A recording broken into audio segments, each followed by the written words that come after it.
Good morning. My name is Angelina Carlton. I'm a legacy planner with a boutique coaching and advisory firm based out of Beverly Hills.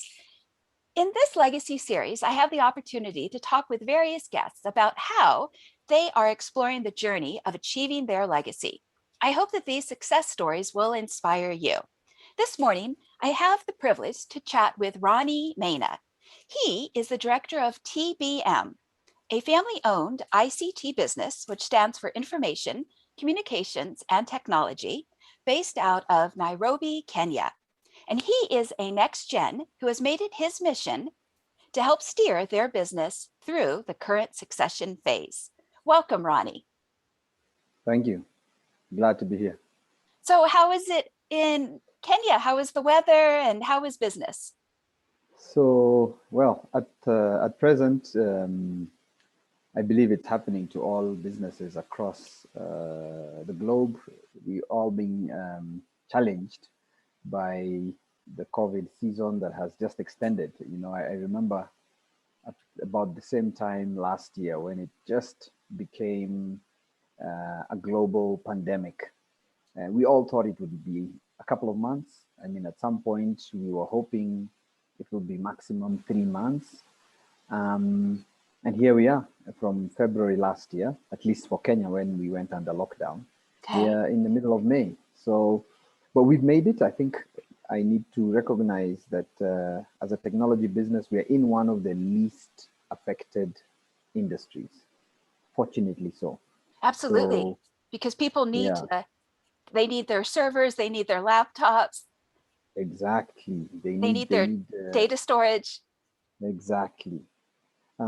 The fact that they're working remotely, they need cybersecurity to allow staff who were not previously working and accessing critical company data from home to be able to access it.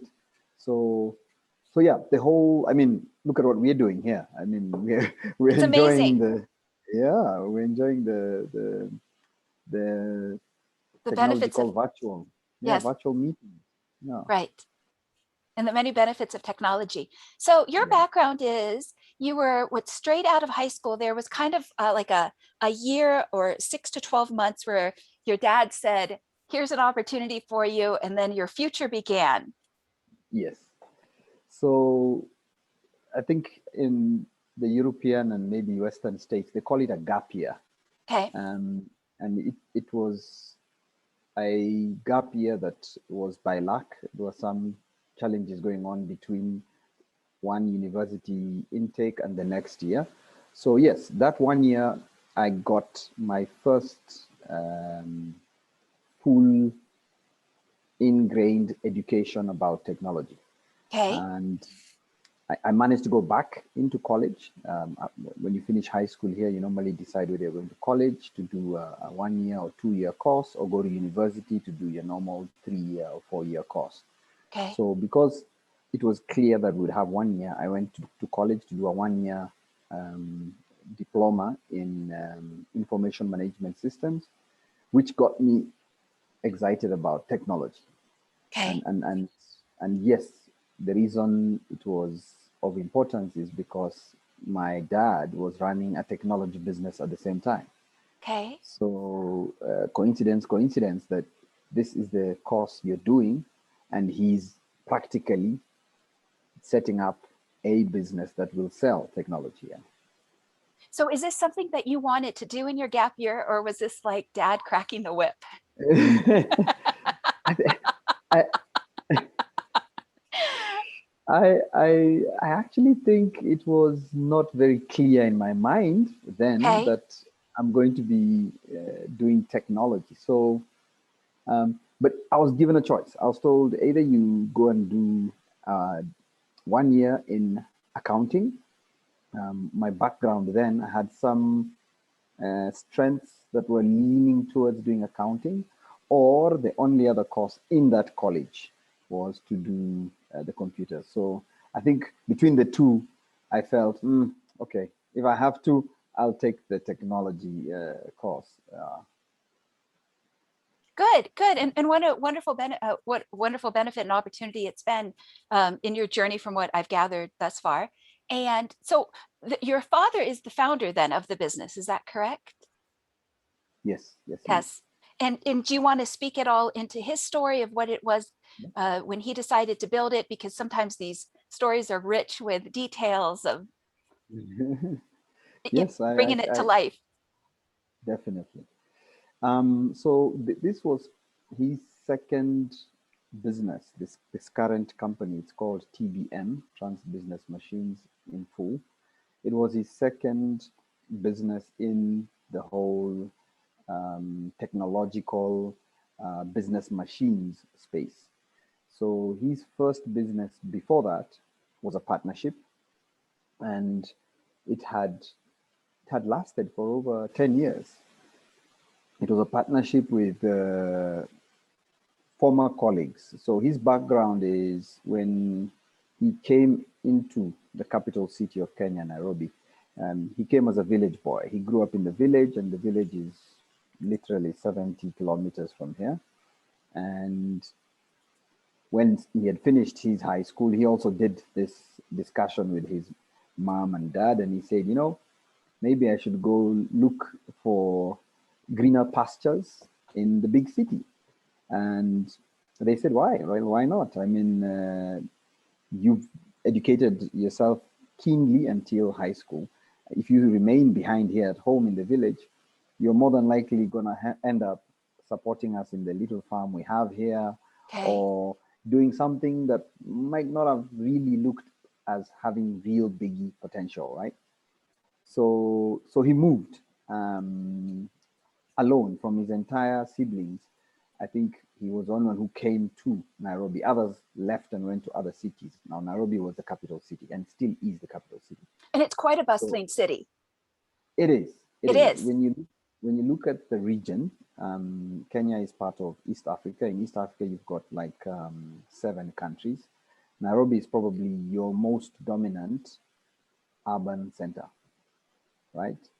So it is a big city. It has a large commercial base, and um, yes, it can be overwhelming, I guess, if you come from a small village. But he took that challenge, Mhm. and then he came to the city. He knew, first of all, that he was not ready to enter the job market. So he joined a local technical college. Okay. Um, we normally refer to them as technicons. And he started studying on electrical engineering. And I just And want to speak into a moment that that is not just a leap of faith, but it's also a change of cultures from a rural environment to a cosmopolitan, bustling city. Yes, he really had to exactly, trust himself. yes, Yes. yes, in terms of in. And by the way, the other big thing that was happening, this is the late 60s. Um, the British, who had colonized Kenya for the previous 50 odd years, had just given independence 4 years ago, because he came into Nairobi about 1967, 1968. Kenya had just gained their independence in 1963 from British colonial rule. So lots of So moving parts.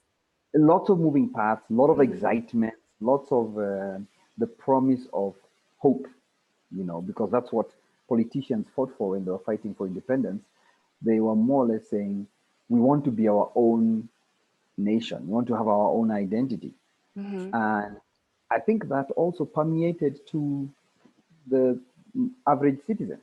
So the average citizen, like you're saying, asked himself or herself, so I'm here, I live in a village, but it's a big city that was definitely run by the British.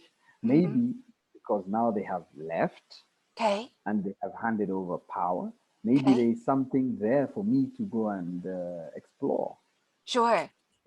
So there was a lot of what people call rural to urban migration, right? Sure. And Uh, so there's a change of not just lifestyle, but also a change to adapt in mindset. totally. Yeah. Um, One of the, you mentioned mindsets. If you come from the village, you've grown around one community. Now in Kenya, we have over 50 different tribes. So you can imagine, like you're saying, he probably had only met up until that point one or two different communities in his life. So when you then decide, I'm leaving the village, I'm coming to the capital city, and then here you find everybody. You find British, you find Indians, you find over 20 different other communities. Yes, as you're saying, it does take a concerted effort to really adapt. Yeah, it must have been one of the best times of his life, I would imagine, but also scary in the sense of, here we go. I actually think the scariness or the scary part is probably what brings out that real excitement, that real commitment that I have to make this work, right? And Absolutely. I and the other thing you say, as you said, in the village, everything is usually very small. The number of cars, you can probably count them on one hand. They're five, they're 10. The number of dwellings. When you drive into Nairobi, I'm sure the first thing you're like, so many people, so many buildings, so many cars. So um, I think there was excitement with that decision, great excitement, and of course hope. Like you said, if you do decide to remove yourself and immerse yourself in a totally, completely new environment, you have to be the adventurous type. Yes, yes. Uh, you know, you have to be keen to look for challenges. Because it will be a challenge.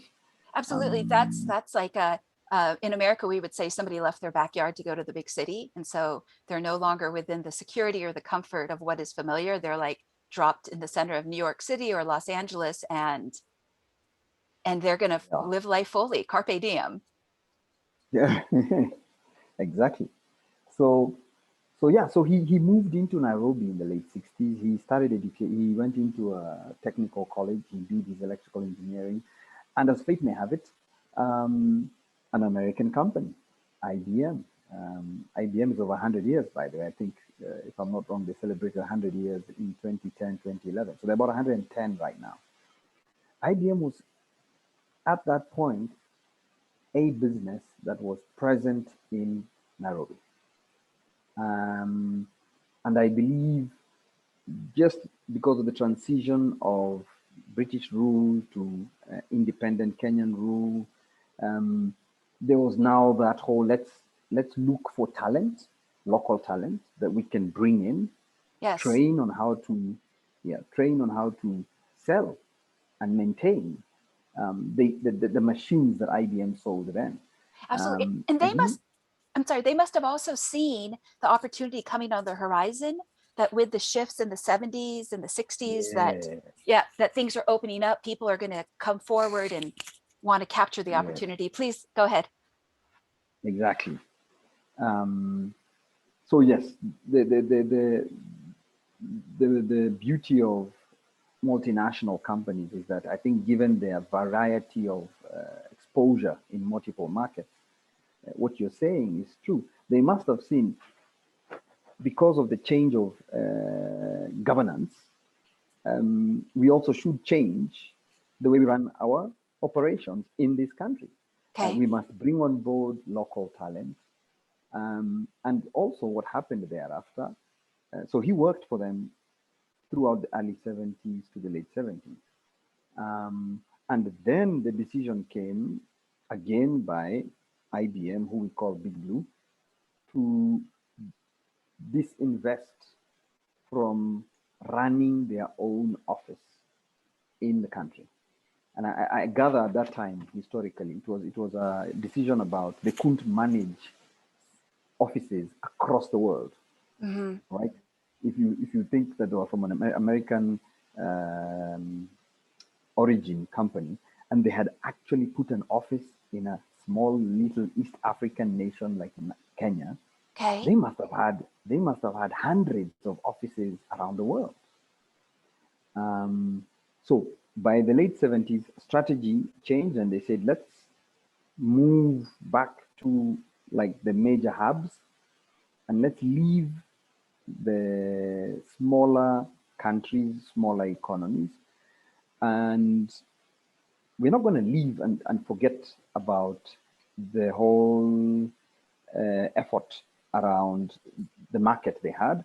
Okay. They're going to leave and set up local companies, local partners, right? Okay.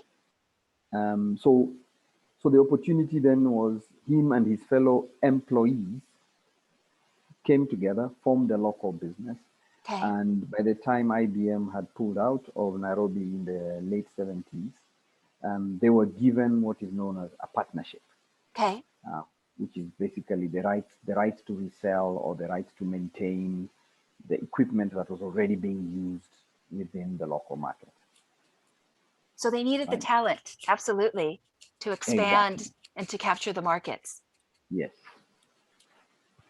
So and that's how he formed the first major business with his fellow colleagues, and that business was called MBC. And they did a good job. They ran the business throughout the 80s. The business grew. They actually had, I think he says when they started, there were probably not more than 10 people in terms of staff. Okay. But by the time they had gone through 10 years, they were an entity that had employed closer to 50, 80 people, right? And he was the managing director. So he So was the, yeah. go ahead, please, please. So what I was just going to say, what a journey. Yeah, for him, I think if I was to pick the lessons he shares about that period, one, he kept a very close relationship with IBM, the company, Okay. right? They employed him, took him on board, they trained him, and he worked for them for a period. Now he was running a business with other partners, but they were very closely aligned to IBM. So they focused on selling IBM solutions, they focused on repairing IBM equipment. So whatever it is, whatever the IBM introduced as a product into the market, they continued to sell and introduce the new products and support existing products. So, and their business grew, like I've said, they employed more people, and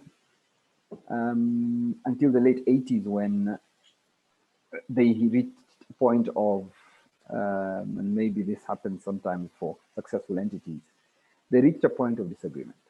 Yes, yes. In the seasons of a And business, sure. in the seasons of a business. And I think he says there were about five co-owners, and he was one of the main ones because some were non-executives. Okay. They simply came in for board meetings and could see the good revenue and the good work the business was doing. But he was the executive. He was the managing partner. And when they felt that the business was big enough, I think what he claims, they told him, the business is big enough, it can run itself. Okay. Right? You should jump out and come back and sit behind the scenes like us, Okay. right? And be a non-executive. Let's employ let's employ other people. Okay. Okay. I wonder how that sat. Yeah.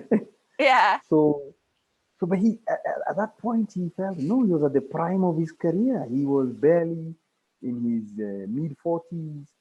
He was enjoying himself. I think there were other benefits of being an executive partner. He used to travel a lot. I think I remember that as well in the 80s.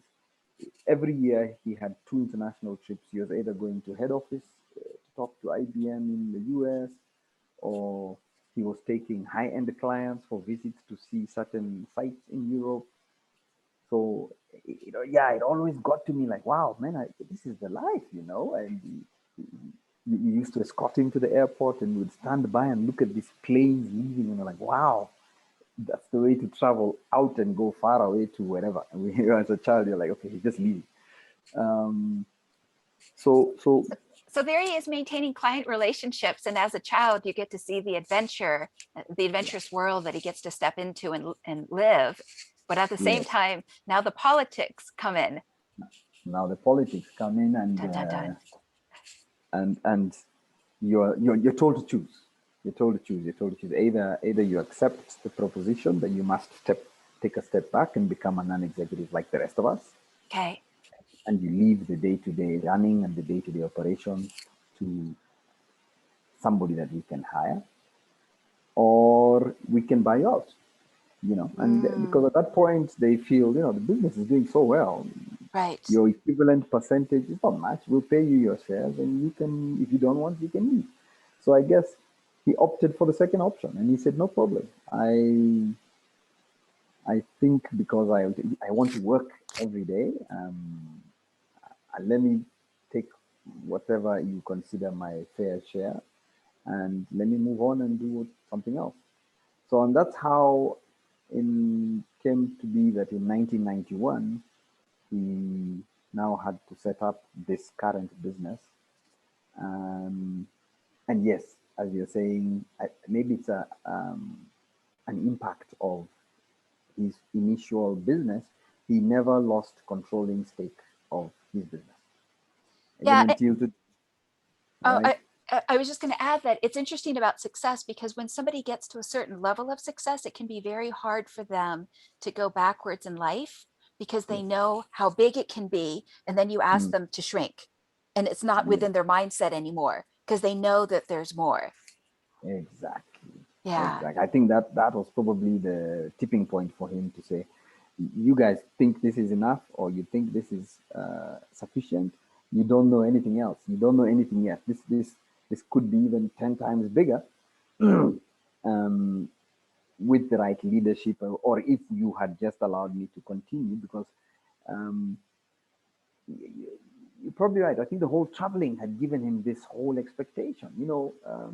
They say one of the best educators is just moving around. Is When travel. you travel, Yes. when you travel and you go and you see a business that is modeled in your same type, but you look at this business and you can see it's 20, 30, 40 times bigger than yours. Yes, you'd argue it's economies of scale. This is a small Kenyan economy and that is a big British economy, but still, you look at it and you think there's something there, because it means technology is like a heartbeat of any economy, right? It And the doesn't world matter if it's a and right. the world opened up to him. Exactly. Yeah. Yeah. So I think he was pushed out, but I don't think he regrets being pushed out. Like you're saying, it was not out of his choice that he said, "Let me leave." Hmm. It was out of the circumstances of politics. But if he was to be asked today, 30 years later, I don't think he has any regrets. I'm sure they had Um, a wonderful training program, and it's interesting because I think many times the rise to success is talked about, but the uneven parts of how do we manage the buyouts and the politics, that isn't covered oftentimes enough to understand that, here it comes, and it's going to come at some point when we'll be tested. you will be tested. You will be tested. Um, so yes, and that 1991 is about the time when I was doing my gap year. Was in 1992. So really, when I was doing my gap year, he was 1 year old into his new venture, um, and any help he could get, he wanted. So I guess when I did the 1 year um, training on the various technologies, uh, halfway through actually, after 6 months, because I was doing it during the day as a classes during the day, he actually suggested, why don't you do evening classes? Because there was an option.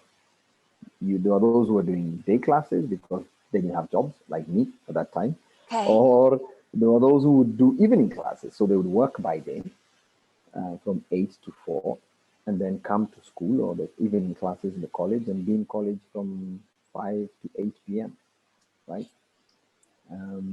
So And yes, in between I changed. okay. And what a wonderful training ground. Oh yes, I couldn't wish for it in a different way. You're right.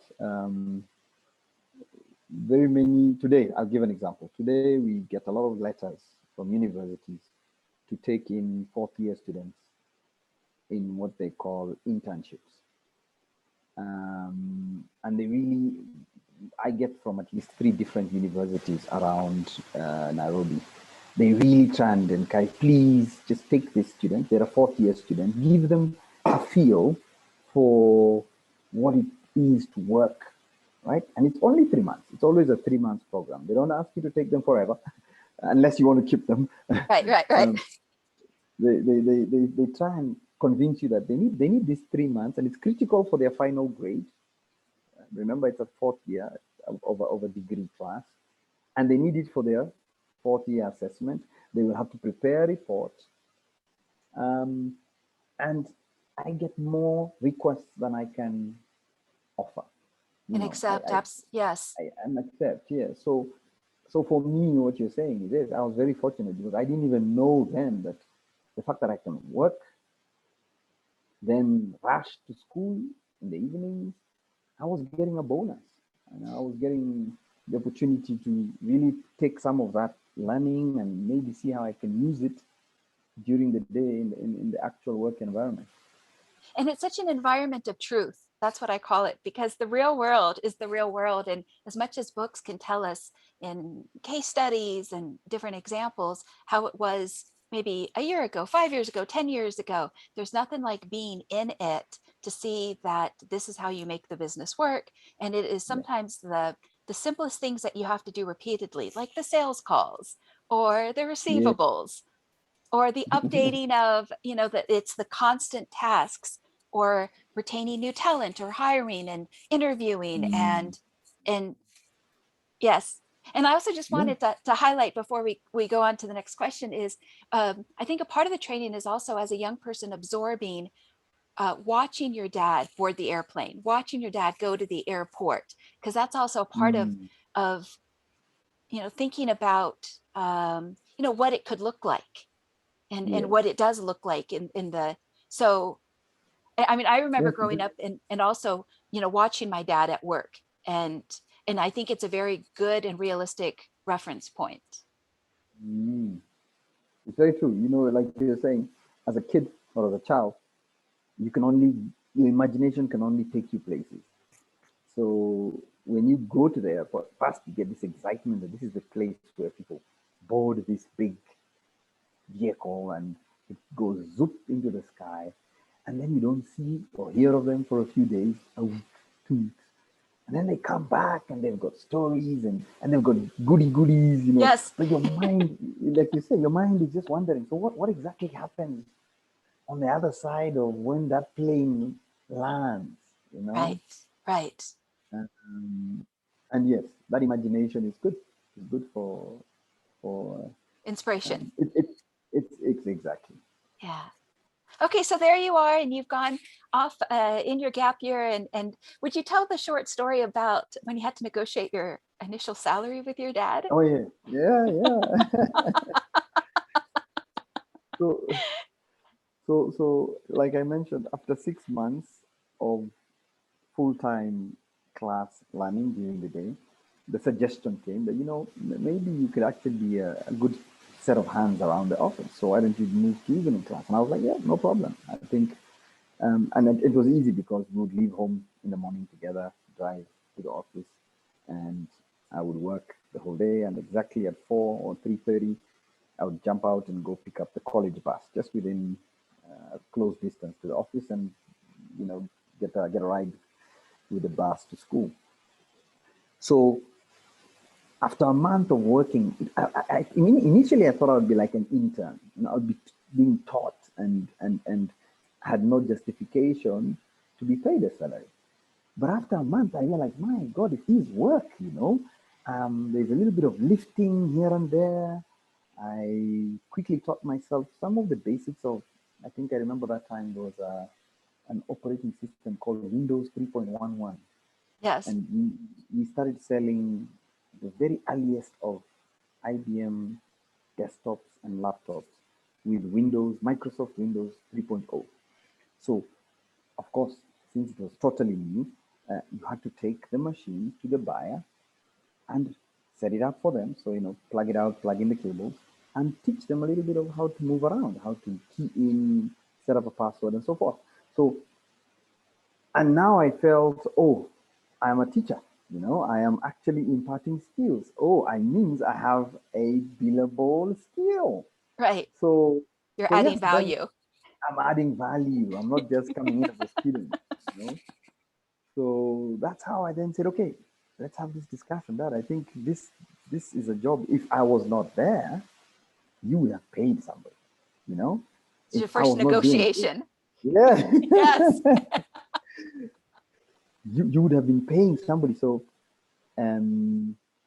salary, and in your mind by that time you've already got an idea where you think you fall. You know, you've you've got this figure in your head. So he's calm and he asks, okay, so no problem. What is your expectation?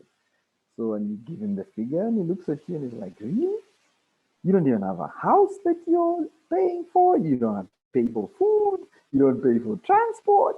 This is really just pocket money. And I'm like, no, but it's about the work I'm doing. Okay, eventually he says, that's fine.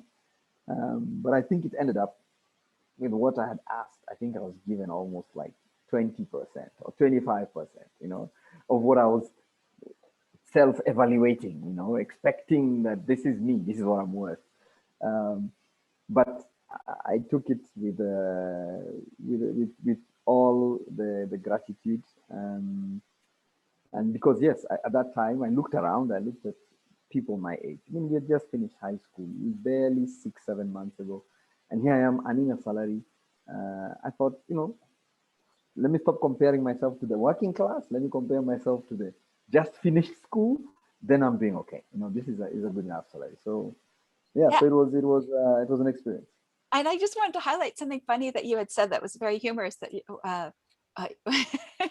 you know, this is work. Yeah, Because I yeah, think sometimes when somebody leaves high school or a certain, I don't want to say sheltered environment, but then they're thrown into it. It's like, oh, this is work. yes, This is what my yeah, dad was doing when he left on that airplane to go somewhere. Yeah. yeah. Welcome to the sweat equity. Yes. Welcome to actually walking around, you know, moving from office to office, coming back and typing out some emails. It's yeah, it's not class. It's not being taught. Yeah. Right. So that's Mm. such a valuable experience, and kudos to your first negotiation with dad. Yeah, So, yeah. okay, so then you move on to the next chapter of your life, which is, So, courtesy of working for him, I get the opportunity about 2 years later to to apply for a job with the same company he worked for, IBM.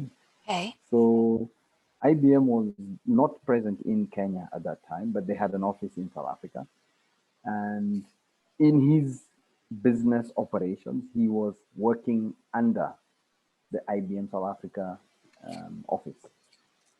And how that relationship used to take place. There would be a regional manager who would fly into Nairobi, spend time with the local resellers like TBM, and there were a couple of others. Um, and yeah, so we established a relationship with this regional manager. And yes, he was also, I think, a critical mentor, because at some point he looked at me, he looked at my age, he looked at my dad, he said, you know, somewhere along the way, this could actually be, and I give him credit for it, this could actually be very important for him to realize what IBM is. You see, you as a father, you know what IBM is. You worked for IBM. mhm, So those discussions, he went back now, the regional manager, he went back to South Africa and he put a case and he said, listen, I have many partners across sub-Saharan Africa. He was looking at East Africa. I think he had like 6 7 countries under his region. And then he had a fellow regional manager looking after West Africa.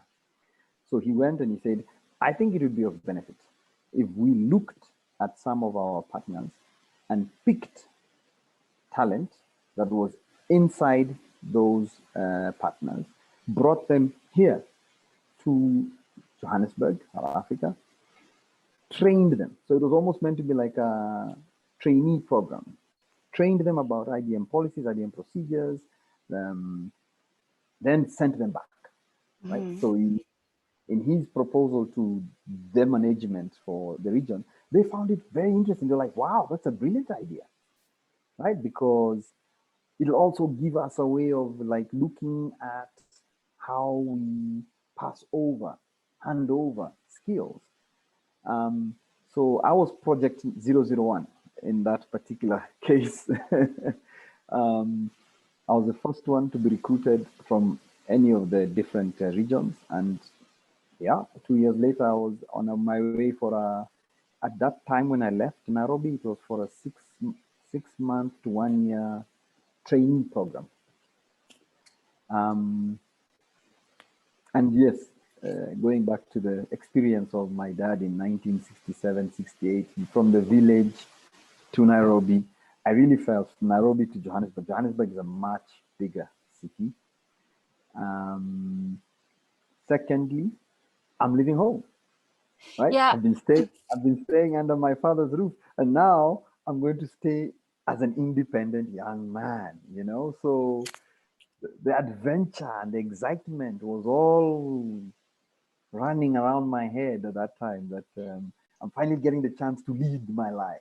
Yeah. I was going to add that it's a very exciting time, but I think also I just wanted to highlight two things that in some ways it was like you were walking in your father's footsteps energetically, because he left the kind of the what was familiar to a bigger adventure, and here you Yes. are doing the same.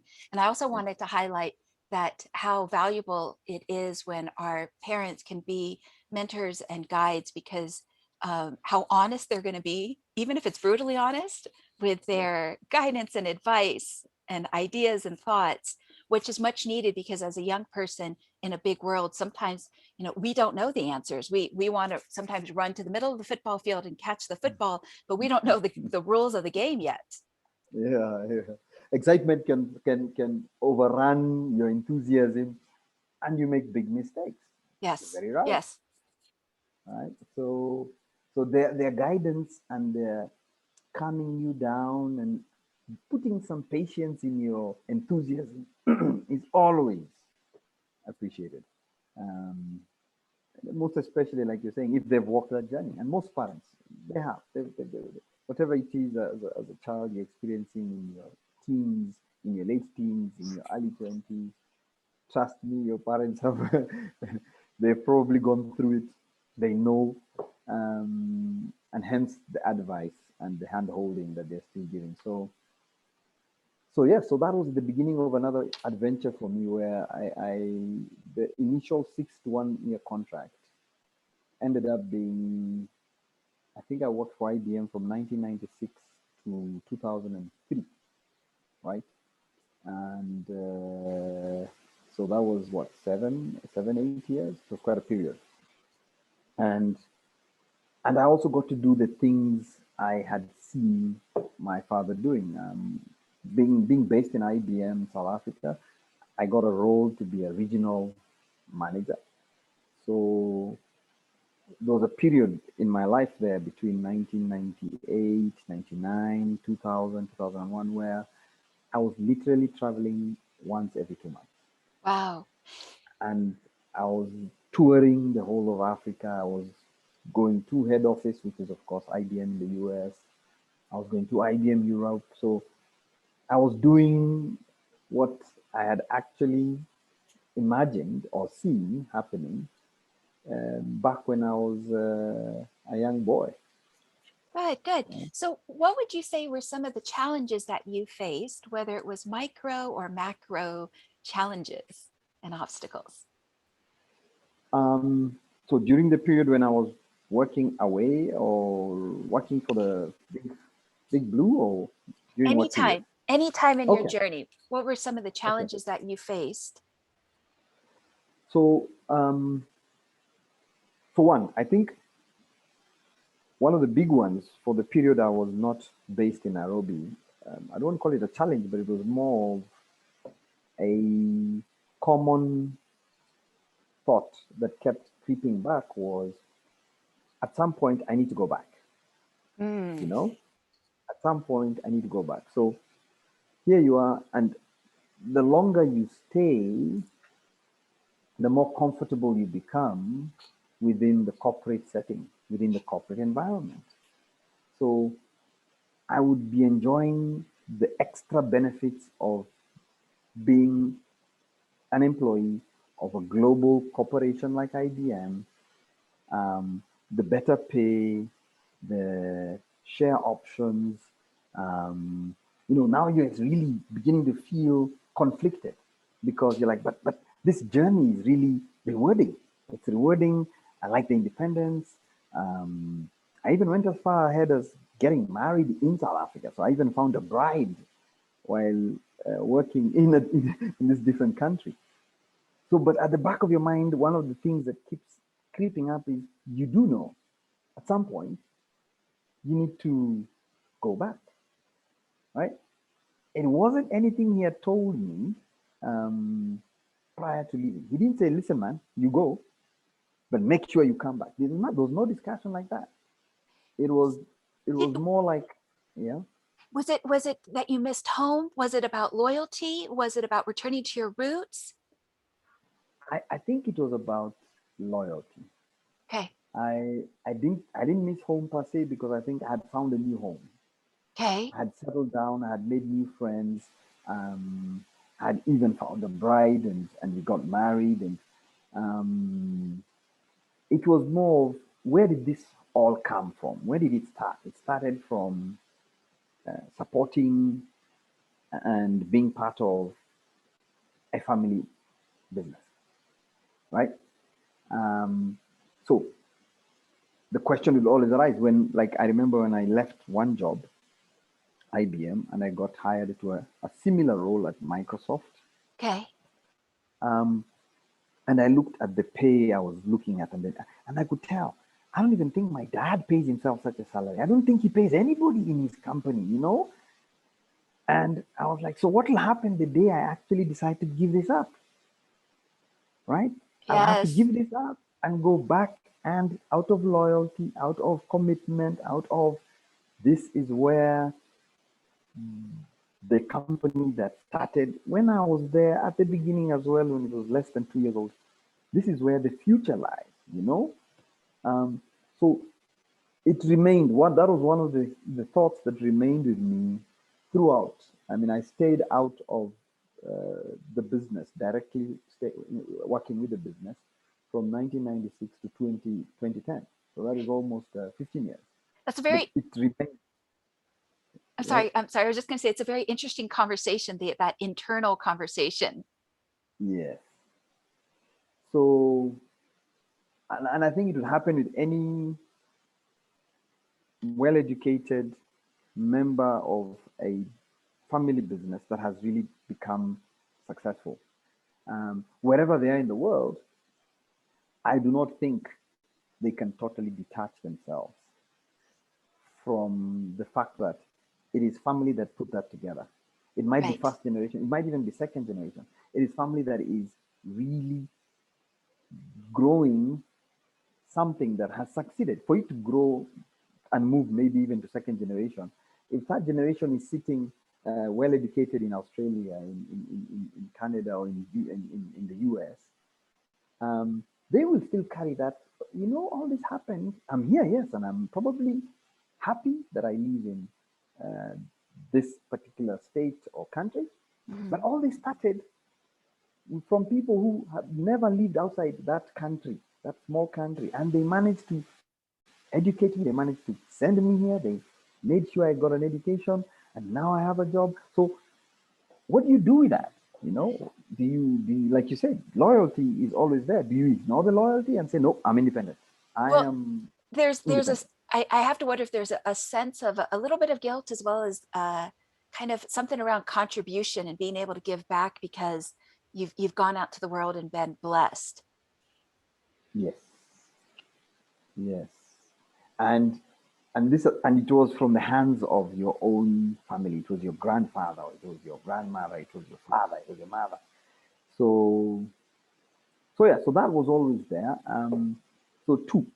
Secondly, um, because of that, and I'm now tying them together. Whenever I went out to visit similar businesses, so because of my job, I was able to travel to West Africa, Southern Africa, and spend time, quality time with other business owners, other founders, just like my dad, who were running very similar businesses. And it was a good time because I could actually see what made them successful. And when I found those successful critical factors, the only person I would think of sharing with, guess what? Look, this founder in Botswana has this strategy to doing his business, or this founder in West Africa, Ghana, implemented this tactic in managing his people, and I can see it's giving him great reward. I would always think of let me call him, let me send him an email, let me share, because I want him, I want the family business, I want it to grow, I want it to succeed, and yeah, so that was another part of my tour, my traveling, and my meeting other similar business owners in Your the journey. region. Your journey. Yeah, and exactly. Yes. So that was part of it. I think then the big challenge then after all that 15 years was coming back home, and when it was going to happen. If you asked me after 5 years, I didn't know whether I was going to spend another 10 or another 2 because there was no certainty. So the event of when I made the decision to come back, I was now working in another country in Africa. It's called the DRC. And I was running a ISP, Internet Service Provider, South Okay. African Internet Service Provider that had just set up an office. I had employed 40 people. I interviewed all 40 people. I found an office, and we're now rolling out a new service to the residents of the capital of DRC, is Kinshasa. So I'm there and I'm enjoying it. I'm just, I'm feeling like now I'm actually testing myself in running a business. It's the first time I've been told, go run an operation entirely by yourself. And it was about a year into it, and he called me. He says, yeah, I can see you're doing well, you're happy. My question to you, how long am I going to wait? And I'm caught aback, and I'm like, you wait? Yes, how long am I going to wait? You know where this business has come. Now he's talking about his business, right? You know where this business has come from. It's growing, it has grown. I'm not getting any younger. I think at that time, if I'm not wrong, around 2010, he was about 70 years old. Yeah. And I So just wanted to highlight, it's interesting, the internal conversations that you're having throughout this journey, but also the external conversations. So you've gone out to exactly, the world, and you've garnered this tremendous, vast, rich experience, professionally speaking, at different companies and different roles and wearing different hats. And now this conversation with dad again. exactly, which had always been at the back of my mind, like it's gonna come, it's coming, it's somewhere. Dot, dot, dot, dot. Yeah. so, so he, it's very difficult to say no to him. And the truth is, I didn't have a permanent job. I had a contract. My job was to get in, hire, run the farm for 2 years, and then they told me we'll see. So I was also on a contract. So when he called, I said, yeah, well, he has a point. I have my family living back in South Africa.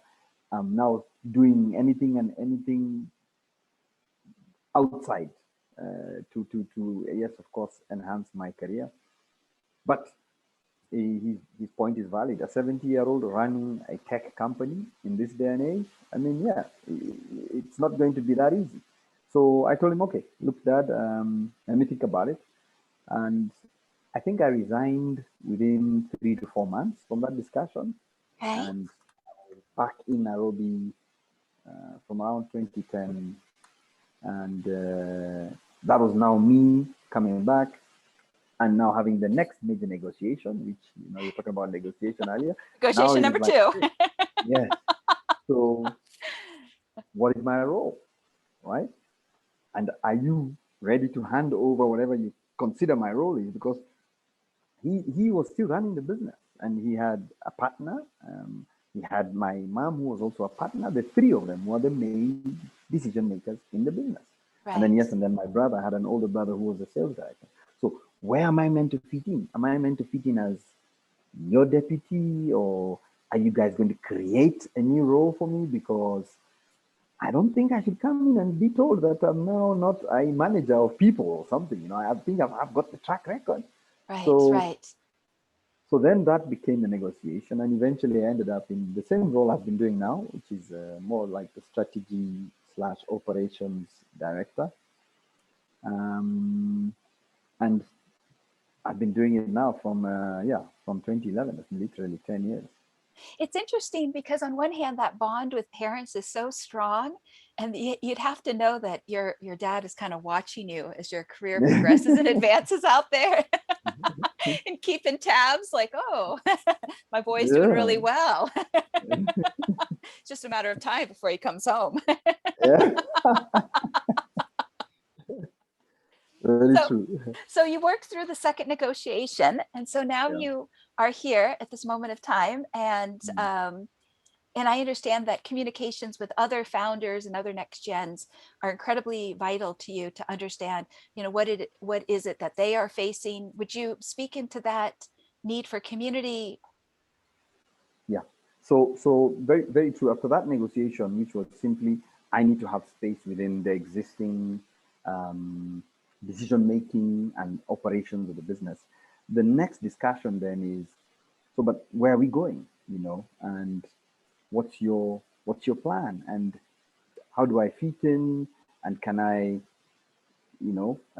help in that direction? So it wasn't evident in the first, I think the first 2 3 years I was just settling down and trying to show that I could bring in new ideas and steer direction strategically towards um, uh, activities of revenue that could bring return.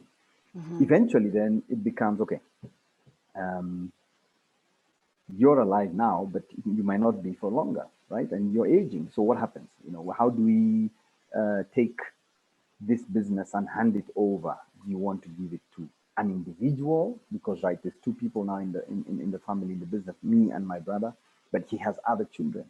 Or do you want to create a structure, a Mhm. holding that will allow succession beyond your immediate children to your grandchildren? So those are now discussions that he he he's not a man of many words, but occasionally he will sit down and he'll explain that he doesn't think this should be handover to me and my brother, right? And those That's are, that's not, yep, and yeah. those are really important conversations. Yeah, so I think, like I mentioned, occasionally he would sit us down and say that his vision is not to build a company and leave it for his immediate children. It goes beyond that. His vision is that the business should actually go beyond just me and my brother, and hopefully get to his grandchildren. And and I think around the same time, in one of his business, not business trips, I think in one of his, he started taking occasionally, I think once every 2 3 years, he take a trip with a group of his friends. And one of the more powerful trips he had was to some community in Ireland. And they were on a golfing trip with some friends, but they went through to the village and did a tour, and they got to see how the village setting still existed, um, and the businesses, as much as there were small corner drinking pubs and small village stores, had been passed through 3 4 5 generations. And so a little bit of inquisitive and sharing of stories plants a little bit of seed in him. It gives him, so if these people can actually be running businesses that were there 200 years ago, um, and by members of their family, it is possible, It is right? possible. It's social proof. Exactly. So, and I think that's how he'd come and then say, if it's possible, what should we do? And that's a good question to pose, because he's actually admitting he might not know what the actual answer is and how it should be done, but he's saying it is possible somewhere else in the world, so try and we should try Plan and put for in it. place. Exactly. Right. And it's interesting also because when you were at IBM or Microsoft, some of those larger multinational companies, they've got a much larger network. And so now you come back and it's how do you create from where your family business is at? Because your family business might not be a global Yeah, publicly traded company. exactly. So that's actually very true. So for me, as we had those discussions, so two things came out of it. One, I need to explore what you've just mentioned now. I had, and I still have a hold of contacts of people I met 15, 20 years ago when I was traveling around the continent. But what have I done with it? Um, Before I came, yes, I had used those contacts to get me a contracting job in DRC, the Democratic Republic of Congo. But since I came to a Kenyan-based business, and I have had very little interaction with businesses outside East Africa, there are people I've not spoken to for so long because, like you're saying, there's been no need to build, connect, and see how we can interact with them on a business level. Right. So, but it starts bringing Synergies. that exactly, no synergies. So it starts bringing that also to the fore. So are we going to continue as a Kenyan-based business only? Um, Technology being technology, people using technology to shrink the world into a village, like we all call it a global village. What's our role going to be? Right. So yes, two things came out of that. One, I went and joined the African Leadership University, a brand new university that was formed in Kigali, Rwanda, and they they set up an MBA. And just by the description of the MBA, they captured my attention. Theirs was simple. We are going to take individuals from across the continent. So in every yearly intake, we have to get members of 20 plus countries. So we're going to take these individuals, we're going to bring them together, we're going to throw at them the challenges that we are facing as Africa. And I bet you there are similar challenges. What is afflicting West African countries around poor leadership is probably the same issues afflicting us here in the east side of Africa. And In terms of the landscape. And also, I would have to imagine that part of the family business, one would have to think about branding. If your branding is different than IBM and Microsoft, how do you approach brand new, what I might call strategic alliances? And, here's what I can bring, here's what you can bring, here's how we can work together. Because it's you're coming from a different platform. And then how do you explain it? And then also, what is it that you would want your business to stand for as part of those discussions ahead of time? exactly. So I guess what you're saying is what is the unique value that we bring if we're going to go to a neighboring country? Because just like my role was when I was working in Microsoft and IBM, my role was to find 20 similar companies in the 20 different countries. So there was TBM in Kenya, but there was another 19 TBMs doing the same thing. They would buy the products from the Microsoft or IBM, they would resell the product, they would support the product. So you no longer you no longer have any unique identifier. I guess that's the point. Well, it's And interesting. It's interesting because one of the challenges that I imagine many family businesses face is who are the competitors, and how do you stand out yeah, in creating trusted relationships in the marketplace, whether it's with the customers, with the vendors, and yeah, how do you? And I'm not expecting you to answer that on this in this conversation. I'm just bringing up that. It's a brand new landscape when you get to go home to dad and he's handing you this gem, yeah. this jewel. And No pressure. no, it's true. And his vision is to grow it, of course. And when you look at it from the point of view of where he started at zero, ground zero, to where he has reached at that point was 20 years old, you can see it has really grown. So the question also when you're coming in is, could I do that same percentage of growth? You know, could I achieve that 1,300 growth in the space of 20 years? Well, if it is possible, it will not be within the same size market, and it will not be doing the exact same things. We'll have to figure out how to do bigger things.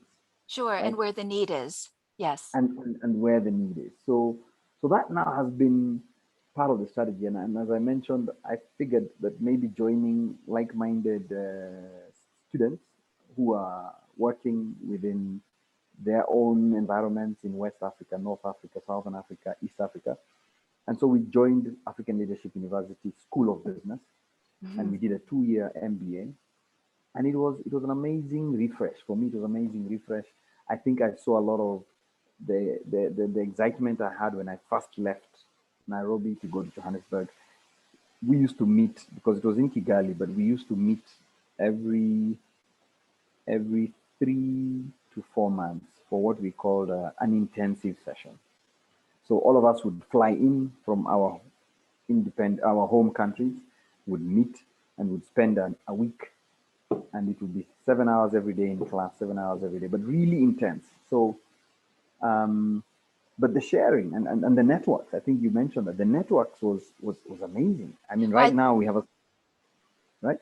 yeah, I think the support is also essential, so you don't feel like an island out there. Exactly. Yeah. uh, and you feel like if you want, like today I'm thinking I want to go into um, uh, DRC, I want to go into Ethiopia. I'm actually saying, but I have some people I can call, you know, and I know them well enough to consult with them, to seek their input. They might not be in my line of business, but they have a way that we understand each other and they can guide me. Absolutely. So that was one, and then of course the other one is, as I mentioned, was what is known as the Association of Family Business Enterprises (AFBE).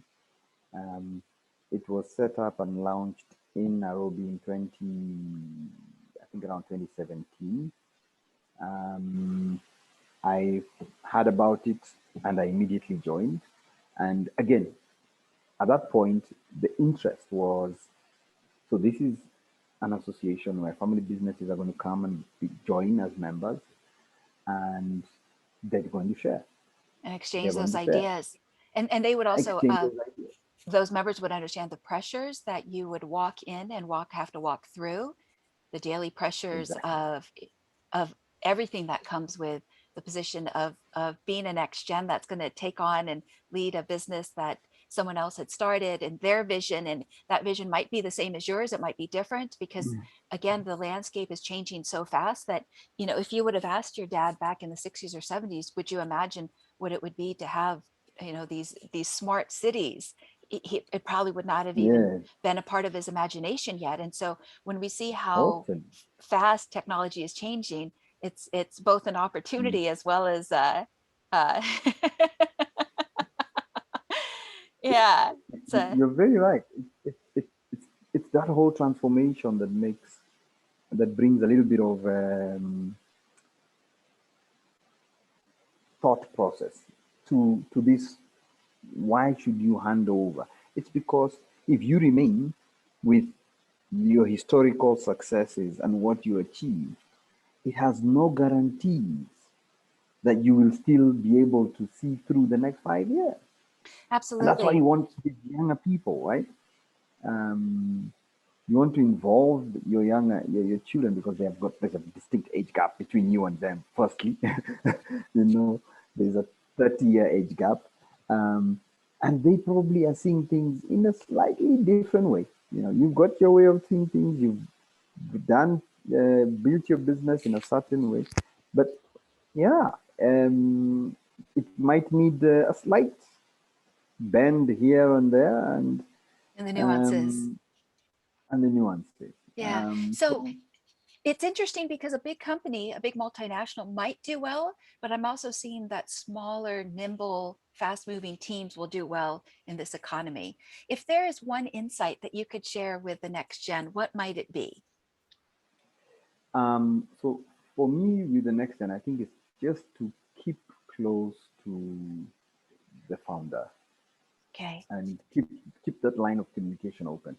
I think sometimes they say we next gen, we younger generation have impatience and lack of appreciation of what really brought the business to where it is.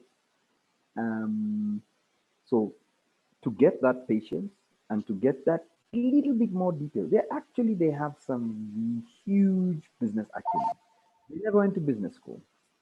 Um, they never studied for MBAs. Right. But trust you me, for them to hold on to a business and make it grow for 20 plus years, they have got some serious skills. They do, because that's operational. That's operational. Right. They probably also good at networking. They have made some decisions about who to pursue in terms of their network of friends. And those are things, if you're not too observant or if you don't ask, you might just assume it happens naturally. No, you know, Yes. I think they they they can tell you exactly what they had in mind 20, 30 years ago At when they each, said, I'm going to build a business. Yes, and the steps. So, and for us, I think here, especially in this part of the world, in Africa, we are, they say our culture had very, very poor documentation.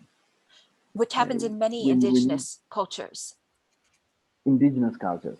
So you go back and they say that the way knowledge was passed down, the way teachings were passed down, values was orally, Yes.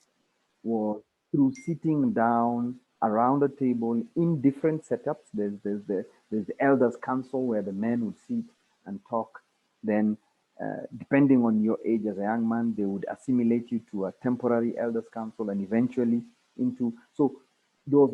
But it was oral. I think the main point there is that it was through talking and sharing. Now, if you don't give them the chance to talk to you, because you're so caught up with the internet and YouTube clips and very few of our founders in this day and age have written some of those really valuable tips and tricks to running a business.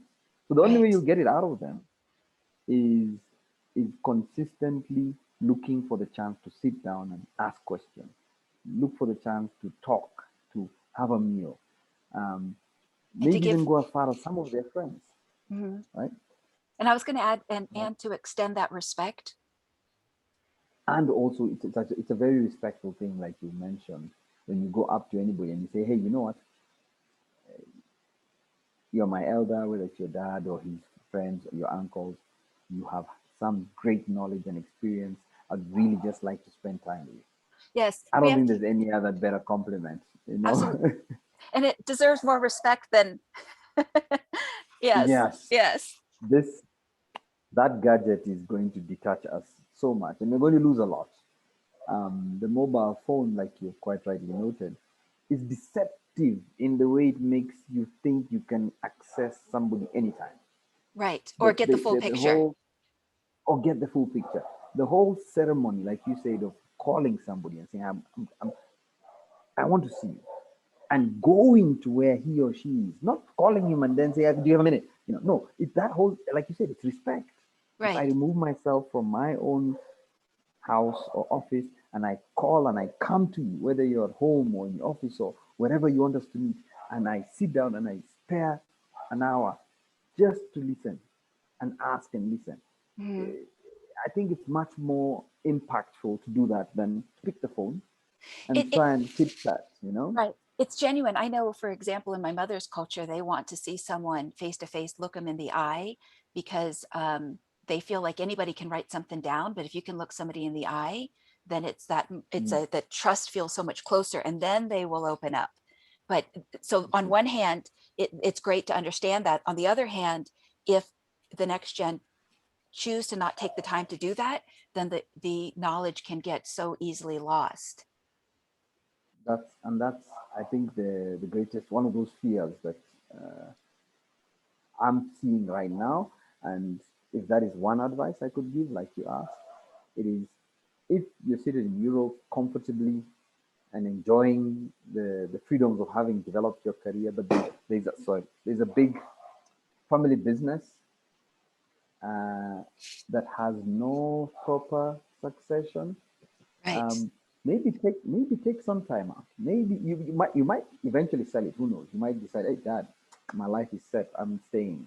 But maybe take some time out just to come back and try and hear him out or hear your uncle out, just to understand their journey. I think there's massive lessons, whether or not you retain the family business, even just for your own life. Your life skills. Um, so connection, I think you said that's a good advice I would give to any next one. Try and connect. Try and connect. Okay. And to kind of round out this wonderful conversation, what would you say is the best part of being in a family business right now? And also, what would you like your legacy to be? Which I realize Okay. is a big question, but it's good to think about it now compared to, in the fourth quarter. It's true. So I think the best part right now of being a family business is um, they, I think they're the more resilient businesses during challenging times like we are going through now. Um, I look out there and I look at some of the big businesses. It's inevitable if they were in hospitality, they have probably sent home half the staff, right? But even those that were in industries that were least affected, they still went through a process of let's just cut. Um, we are not a big entity. We don't have 500 or 1,000 staff. But even the aspect of we need to send people home was something we really avoided, right? And we avoided because we felt like all these people that work for us are almost like family members. And you care. Um, and we care about them. So the furthest we went, because we didn't send anybody home, was to have a discussion of if it gets to that point, we should actually all consider to take a pay cut. And it was through employee surveys and some broadcast webinars between me and the entire staff. And yes, majority were actually, yes, okay, it's fine. Yeah, if the company cannot meet all its commitments, but we still wants to retain all of us, then fine, let's all agree that we will all participate in a salary cut for a temporary period. So for me, resilience has been showcased, I think, more by family businesses during this last 1.5 years. And I hope through that, we will be able to see through the next, I don't know, this pandemic, like we have said, I don't know, is it going to last 6 months? Is it going to last another year? Um, let's just hope we'll be able to see through however long Yes. it takes. Yes. And then from a legacy perspective, I think if I could impart on the next generation, just some of those strong principles, strong values of the founding generation, I think I would have done a good job because they, apart from the bravery, we go back to the beginning of this discussion. Apart from the bravery of leaving a small village to come to the urban city, they, to a large extent, were successful. They persevered through a lot of challenges. Sometimes I look and I think we're going through some of the most difficult challenges right now. But then I'm reminded of, but do you remember what happened in 1980 in the Kenyan context? Do you remember drought in this period? So they were there, and they made it through, and they gradually grew their own careers and their businesses. So those lessons, like we said, if I could just capture them, because I know they're not written anywhere now, and I've been saying this is exactly what I was even telling. I had a discussion about a year ago with my nieces and nephews, and I asked them, "Do you all understand the family tree? Do you know? Can you go back on your mom's, on your mother's lineage and your father's lineage. How far back can you go? What do you know of your great great great grandfather? And I said, there's technology today that can allow you to capture little bits and snippets of stories, which And you will be able to then store mhm, technologically, and it will be there permanently for generations thereafter. So, so I think we are at that stage where I need to kind of figure out what is the best way to capture some of those really valuable stories in the that knowledge and the humanity.